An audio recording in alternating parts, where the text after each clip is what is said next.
কানাডাকে যুক্তরাষ্ট্রের ৫১তম রাজ্য করার প্রস্তাব আবারও দিয়েছেন ডোনাল্ড ট্রাম্প।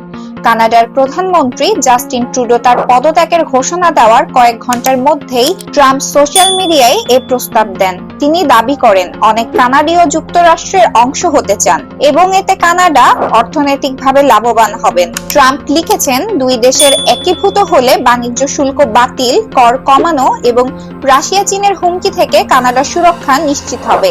পাশাপাশি তিনি যুক্তরাষ্ট্র ও কানাডাকে একত্রে একটি বিশাল জাতি বলে অভিহিত করেন। ট্রুডোর জনপ্রিয়তা রাজনীতি ও অর্থনৈতিক সমস্যার কারণে কমে যাওয়ায় ট্রাম্প বিষয়টি নিয়ে তার সোশ্যাল মিডিয়া পোস্টে ব্যঙ্গ করেন।